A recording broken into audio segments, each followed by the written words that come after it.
Hi, my name is Rachel Vidito. I will be presenting a case study for the class SPCE 638, Section 803.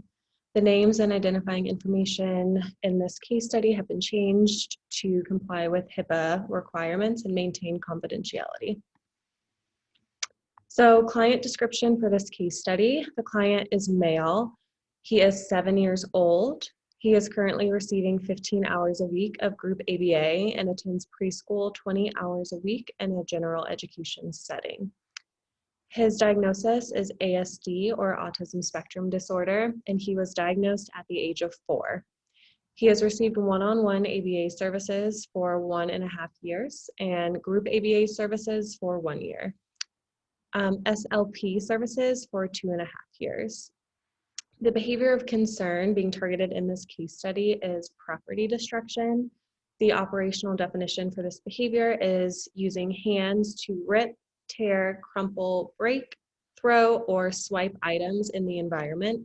An example of this would be the client using their hands to rip up a math worksheet. A non-example would be if the client threw a ball to a peer.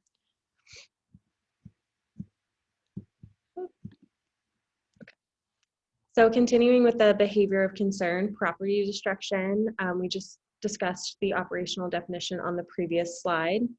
Some more examples of this include the client using their hands to swipe markers off the table, or if the group is completing an art craft with the occupational therapist, the client may rip up the materials being used for the craft or swipe a pair of scissors and a glue stick to the ground.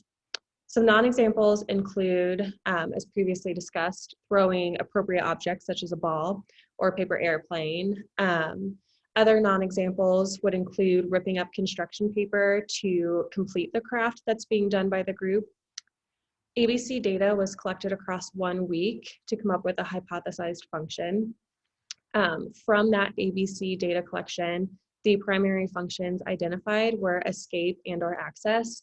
So the client was attempting to escape from group activities, including math and language group lesson pages, which look like just typical preschool worksheets that are usually completed by the group during designated times during the day, and then access to preferred items. So like a typical preschool classroom, we have lots of toys on bookshelves and games and sensory activities. And so one of the functions of this property destruction was to access those activities during times when they were not readily available.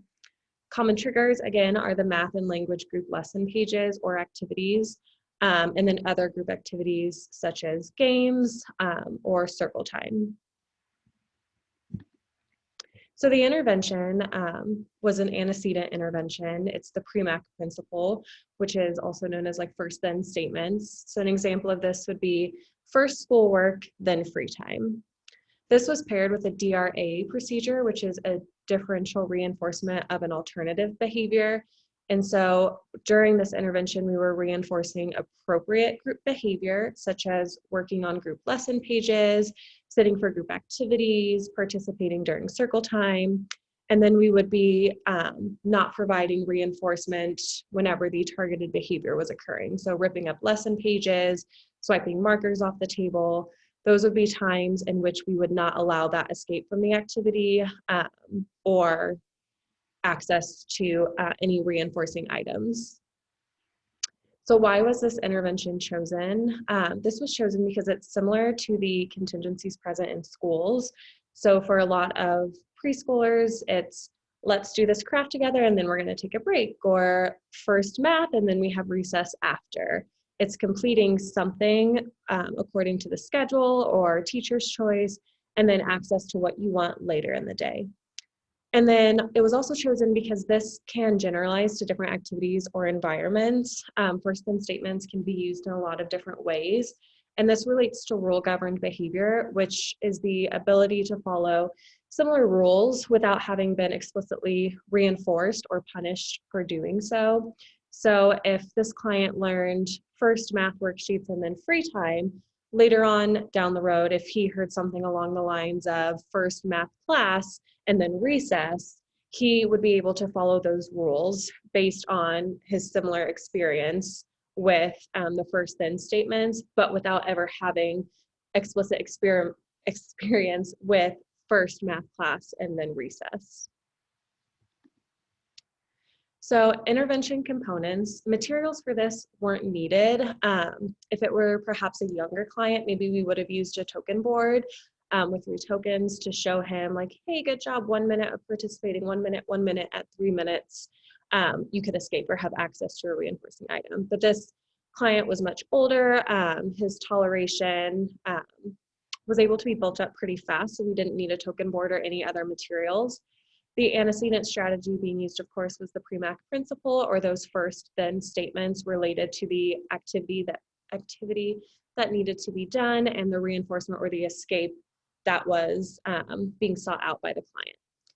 The reinforcement procedure was a DRA procedure, reinforcing every occurrence of appropriate group behavior.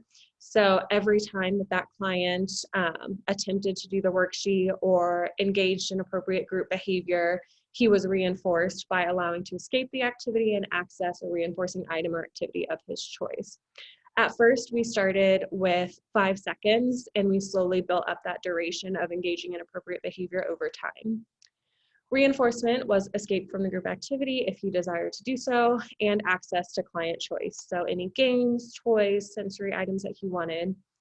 If the desired choice was made, so if he engaged in appropriate group behavior, such as doing the worksheet, sitting for circle time, participating in a group activity, he was provided with verbal praise, and then escape from the activity and access to his choice. If a problem behavior were to occur, so if we saw the property destruction, we would establish motivation. Hey, like, what do you want to work for right now? Or what sounds fun after this? What's your choice? And figuring out what that is, and then using the verbal prompt, first math worksheet, then game. And then you would not allow access to reinforcers. There would be no physical prompting to force engagement in the activity, no body blocking for him to stay at the table. He was allowed to get up and move around.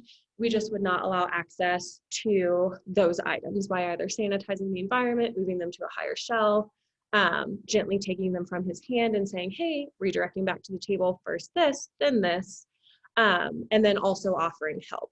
So while we weren't blocking the escape from the activity, we weren't allowing him access to those reinforcers or access to leave the environment until that activity was completed.